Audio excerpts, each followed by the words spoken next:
شروع کرتے ہیں اللہ کے بابرکت نام سے جو بڑا مہربان اور نہایت رحم کرنے والا ہے۔ جب حضرت یوسف علیہ السلام کے بھائیوں نے دیکھا کہ حضرت یوسف علیہ السلام قافلے والوں کے ہاتھ لگ گئے ہیں تو وہ ان کے پاس پہنچے اور کہا کہ یہ ہمارا بھاگا ہوا غلام ہے۔ قافلہ والوں نے بہت کم قیمت میں حضرت یوسف علیہ السلام کو خرید لیا۔ حضرت عبداللہ بن مسعود رضی اللہ تعالیٰ عنہ، حضرت عبداللہ بن عباس رضی اللہ تعالیٰ عنہ اور دیگر کا قول ہے کہ قافلہ والوں نے حضرت یوسف علیہ السلام کو 20 درہم کے عوض خریدا تھا، اور یہ درہم حضرت یوسف علیہ السلام کے بھائیوں نے آپس میں تقسیم کر لیے تھے۔ حضرت مجاہد رحمۃ اللہ علیہ کا قول ہے کہ حضرت یوسف علیہ السلام کو 22 درہم میں فروخت کیا گیا۔ حضرت اکرمہ اور محمد بن اسحاق رحمۃ اللہ علیہ کا قول ہے کہ حضرت یوسف علیہ السلام کو 40 درہم میں فروخت کیا گیا۔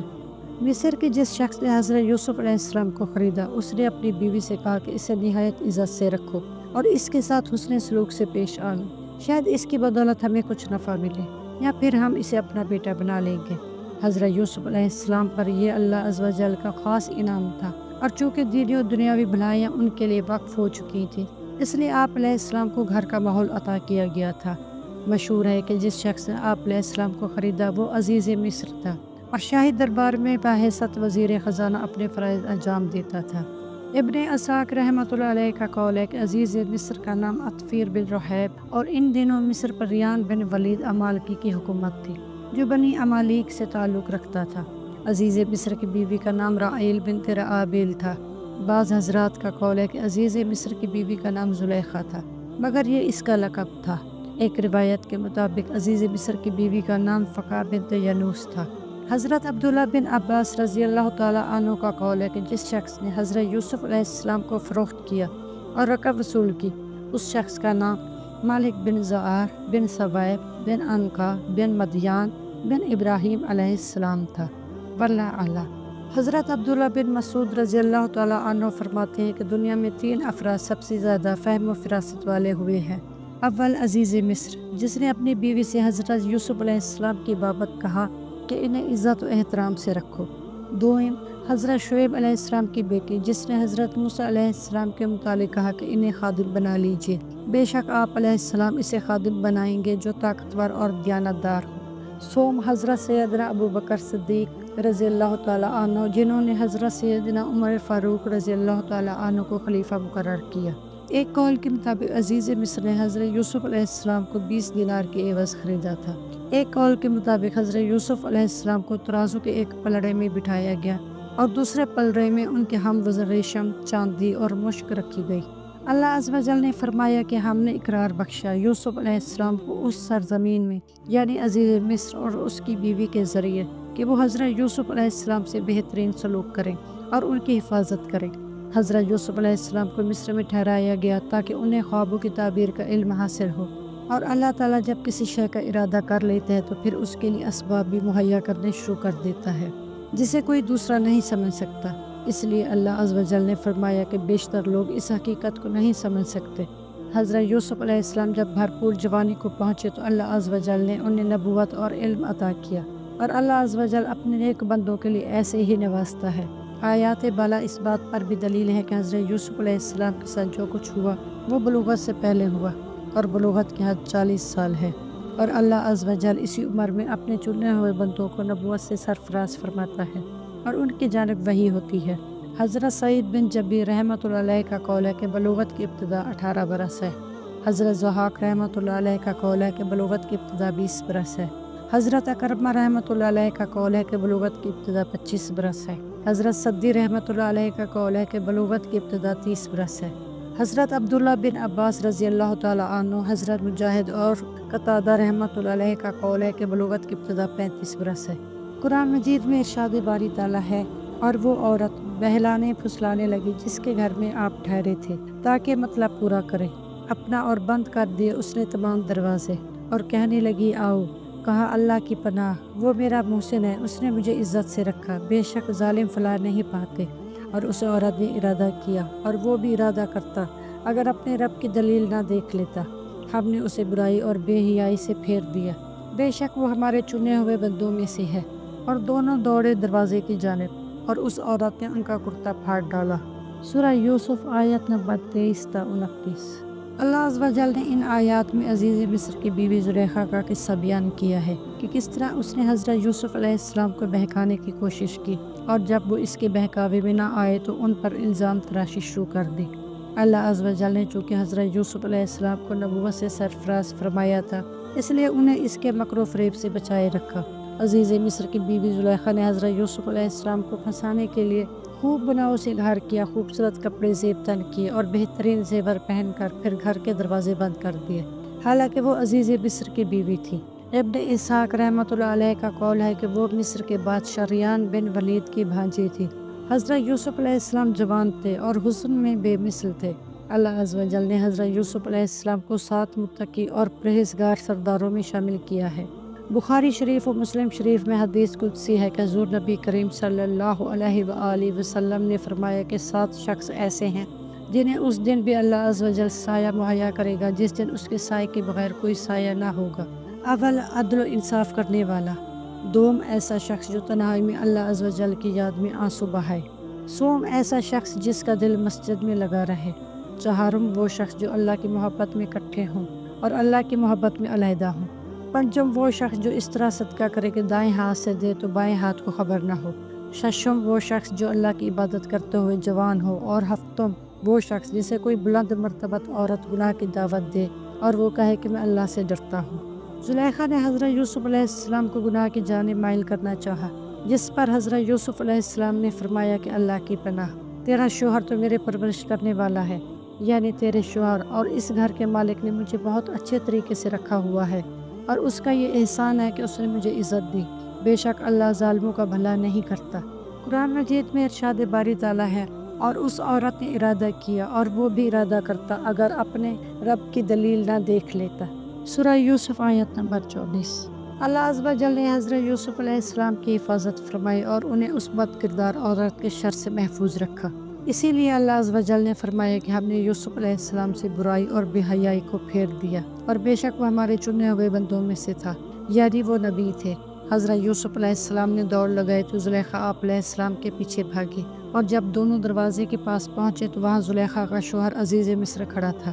زلیخا نے جب شوہر کو دیکھا تو اس نے حضرت یوسف علیہ السلام پر تہمت لگائی کہ یہ برائی کی نیت سے میری جانب آیا، حالانکہ گناہ گار تو وہ خود تھی، اور اپنے شوہر کو دیکھ کر اپنی بے گناہی چھپانے کے لیے اس نے حضرت یوسف علیہ السلام پر الزام لگا دیا کہ اس نے اپنا مطلب پورا کرنے کی کوشش کی۔ پھر حضرت یوسف علیہ السلام کی پاک دامنی کی گواہی گھر کے ایک فرد نے دی۔ حضرت عبداللہ بن عباس رضی اللہ تعالی عنہ کا قول ہے کہ وہ گواہ اور گھوڑے میں کھیلنے والا ایک چھوٹا بچہ تھا۔ حضرت ابو ہریرہ، حلال بن یصاف، امام حسن بصری، سعید بن جبیر رضی اللہ تعالی عنہ اور ضحاک بن جبیر رحمۃ اللہ علیہ کا بھی یہی قول ہے کہ وہ گھوڑے میں کھیلنے والا ایک چھوٹا بچہ تھا۔ ایک قول یہ بھی ہے کہ وہ زلیخا کا قریبی رشتہ دار تھا۔ اس شخص نے کہا کہ اگر عورت سچی ہے تو حضرت یوسف علیہ السلام کا کرتا آگے کی جانب سے پھٹا ہوا ہوگا، اور اگر حضرت یوسف علیہ السلام سچے ہیں تو کرتا پیچھے کی جانب سے پھٹا ہوا ہوگا۔ چنانچہ جب عزیز مصر نے دیکھا تو کرتا پیچھے کی جانب سے پھٹا ہوا تھا۔ وہ اپنی بیوی سے کہنے لگا کہ یہ سب تمہارا مکر ہے، اور تمہارا مکر بڑا ہی خطرناک ہوتا ہے، تم خود کو بچانے کے لیے اس پر جھوٹا الزام لگا رہی ہو۔ پھر عزیز مصر نے حضرت یوسف علیہ السلام سے کہا کہ تم نیک سیرت ہو، اس بات کو جانے دو، یعنی اس کا ذکر کسی اور سے نہ کرنا، اور اس بات پر پردہ ڈالے رکھنا۔ عزیز مصر نے اپنی بیوی کو حکم دیا کہ وہ حضرت یوسف علیہ السلام سے معافی مانگے اور اللہ عز و جل کی بارگاہ سے رجوع کرے، کیونکہ وہ توبہ کو قبول کرنے والا ہے۔ اہل مصر اگرچہ بت پرست تھے، مگر وہ اس بات پر بھی ایمان رکھتے تھے کہ گناہوں کو بخشنے والا صرف اللہ ہی ہے۔ اسی لیے عزیز مصر نے اپنی بیوی سے کہا کہ وہ اللہ کی بارگاہ سے رجوع کرے تاکہ اس کی معافی ہو۔ عزیز مصر نے خود کو سزا دینے سے اس لیے بھی محروم رکھا کہ اسے معلوم تھا کہ حضرت یوسف علیہ السلام کا بے پناہ حسن دے کر اس کی بیوی خود پر قابو نہ رکھ سکی، لیکن حقیقت یہ تھی کہ حضرت یوسف علیہ السلام پاک باز اور اپنی عزت کی حفاظت کرنے والے تھے، اور پھر اللہ عز و جل نے انہیں اپنے حفظ و امان میں رکھا۔ قرآن مجید میں ارشاد باری تعالیٰ ہے، اور شہر کی کچھ عورتوں نے کہا کہ عزیز مصر کی بیوی اپنے غلام کو بہلاتی ہے تاکہ اپنا مطلب پورا کرے، اس کے دل میں یہ بات بس گئی ہے کہ اس کی محبت ہم دیکھ رہی ہیں، وہ کھلی گمراہی میں ہے۔ بس جب زلیخا نے ان کی باتوں کو سنا تو ان عورتوں کو بلایا اور ان کے لیے مسندیں تیار کروائیں۔ سورہ یوسف آیت نمبر 30 تا 34۔ اللہ عز و جل عزیز مصر کی بیوی پر عورتوں کے طعنوں کا وہ واقعہ بیان فرما رہا ہے جو شہر کی عورتوں نے زلیخا پر لگایا۔ وہ عورتیں امیروں کی بیویاں اور بڑے لوگوں کی بیٹیاں تھیں۔ انہوں نے زلیخا کا عیب نکالا اور اپنے غلام کو اکسانے پر اسے برا بھلا کہا اور کہا کہ وہ اس سے اتنی زیادہ محبت کیوں کرتی ہے، وہ تو اس محبت کا اہل نہیں، کیونکہ وہ ایک غلام ہے اور غلام کے لیے اتنی محبت نہیں ہونی چاہیے۔ اسی وجہ سے بولی کہ ہم تو اس عورت کو گمراہ ہوتی دیکھ رہی ہیں، یعنی اس لیے کہ اس نے غلط جگہ پر محبت کی، یہ جگہ اس کے لائق نہ تھی اور گمراہ ہوئی۔ جب زلیخا نے اس بات کا چرچا سنا کہ وہ اس کو طعنے دیتی ہیں اور نقص نکالتی ہیں، اشارے کر کے اس کے عیب بتاتی ہیں، یہ اپنے نوکر سے محبت کر بیٹھی ہے اور عشق کر رہی ہے اور شدید قسم کی محبت میں لگی ہوئی ہے، تو اسی وجہ سے اس نے چاہا کہ اس کے سامنے اپنی مجبوری ظاہر کر دے تاکہ انہیں پتہ چل جائے کہ یہ نوجوان ویسا نہیں جیسا انہوں نے سمجھ رکھا ہے اور نہ ان لوگوں جیسا ہے جو ان عورتوں کے قریب ہیں۔ چنانچہ اس نے انہیں بلایا اور پھر ان کی مہمان نوازی کی اور کھانے کے سارے سامان میں ایسی چیزیں رکھی جیسے چھریوں سے کاٹا جاتا ہے، جیسے لیمو وغیرہ۔ جب ہر ایک کے ہاتھ چھری پر تھے تو اس نے حضرت یوسف علیہ السلام کو بلایا۔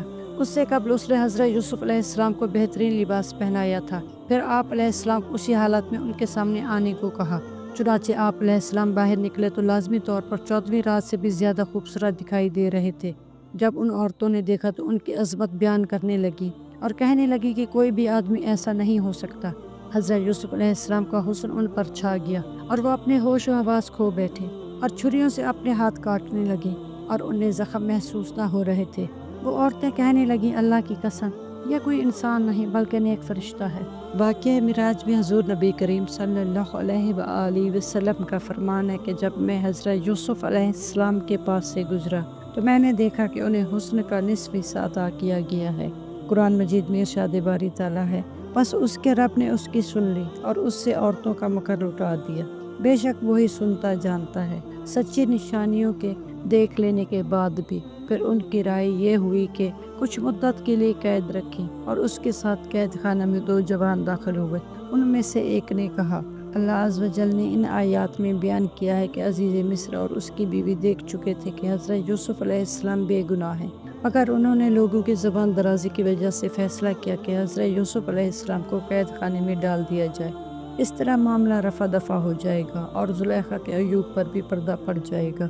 لوگوں میں یہ تاثر فروغ پائے گا کہ حضرت یوسف علیہ السلام نے ہی زلیخا کو بہلانے پھسلانے کی کوشش کی تھی۔ چنانچہ حضرت یوسف علیہ السلام کو قید خانے میں ڈال دیا گیا۔ اللہ عز و جل نے حضرت یوسف علیہ السلام کی دعا کو قبول کرتے ہوئے قید خانے کو ان کا مقدر بنا دیا۔ اس طرح آپ علیہ السلام ان بے حیا عورتوں سے دور ہو گئے اور آپ علیہ السلام کی عصمت محفوظ رہی۔ یہی وجہ ہے کہ حضرت امام شافعی رحمۃ اللہ علیہ اور چند دیگر صوفیاء کرام رحمۃ اللہ علیہ کا قول ہے کہ عورتوں سے دوری اور ان سے بچنا ہی عصمت ہے۔ قید خانے میں حضرت یوسف علیہ السلام کے ساتھ 2 اور قیدی بھی تھے۔ ان میں سے ایک تو بادشاہ کو شراب پلایا کرتا تھا، اس کا نام بنو تھا۔ دوسرے شخص کا نام مجلس تھا جو بادشاہ کا نان بھائی تھا۔ ترک لوگ نان بھائی کو جان کشیر کہتے ہیں۔ بادشاہ نے دونوں کو ان کی کسی غلطی کی وجہ سے قید خانے میں ڈال دیا تھا۔ جب ان دونوں نے حضرت یوسف علیہ السلام کی عبادت و ریاضت دیکھی اور ان کے حسن سلوک کو دیکھا تو وہ بہت متاثر ہوئے۔ پھر انہوں نے خواب دیکھا۔ مفسرین کرام کا قول ہے کہ دونوں نے خواب ایک ہی رات میں دیکھا۔ بنو نے دیکھا کہ اس کے ہاتھ میں انگور کی 3 بیلیں ہیں جن میں کوشے نکل آئے ہیں۔ وہ ان کوشوں کو توڑ کر نچوڑتا ہے اور پھر بادشاہ کو پینے کے لیے پیش کرتا ہے۔ مجلس نے خواب میں دیکھا کہ اس کے سر پر روٹیوں کے 3 ڈبے ہیں اور اوپر والے ڈبے میں سے پرندے روٹیاں کھا رہے ہیں۔ ان دونوں نے اپنے خواب حضرت یوسف علیہ السلام کو بتائے اور ان سے تعبیر دریافت کی۔ دونوں کا کہنا تھا کہ آپ علیہ السلام نے خصائل کے مالک ہیں۔ حضرت یوسف علیہ السلام نے فرمایا کہ مجھے علم تعبیر عطا کیا گیا ہے، تمہارے پاس جو کھانے کی چیزیں ابھی آنے بھی نہیں پائیں گی، میں ان کے بارے میں بھی تمہیں بتا دوں گا۔ یعنی جب بھی تم کوئی خواب دیکھو گے میں اس خواب کے آنے سے قبل اس کی تعبیر تمہیں بتا دوں گا۔ ایک قول یہ بھی ہے کہ تمہارے پاس جو کھانا آئے گا میں اس کے آنے سے قبل تمہیں بتا دوں گا کہ وہ میٹھا ہے یا کڑوا۔ حضرت عیسیٰ علیہ السلام نے فرمایا تھا، میں تمہیں بتاتا ہوں کہ تم جو کھاتے ہو اور جو جمع کرتے ہو اپنے گھروں میں۔ حضرت یوسف علیہ السلام نے ان دونوں کو بتایا کہ میں تمہیں خوابوں کی جو تعبیر بتاتا ہوں یہ علم مجھے اللہ عز و جل نے عطا کیا ہے۔ میں اسی واحد اللہ شریک پر ایمان رکھتا ہوں اور میں اپنے باپ دادا ابراہیم، اسحاق اور یعقوب علیہ السلام کے دین پر ہوں۔ ہمیں یہ نہیں سکھایا گیا کہ اللہ عز و جل کے ساتھ کسی کو شریک ٹھہرائے۔ جی تو دوستو یہ تھی آج کی ویڈیو۔ اگر آپ کو ویڈیو پسند آئی ہو تو اس ویڈیو کو لائک ضرور کیجیے گا اور چینل کو سبسکرائب کرنا مت بھولیے گا۔ ملتے ہیں کسی اگلی ویڈیو میں، تب تک کے لیے اللہ حافظ۔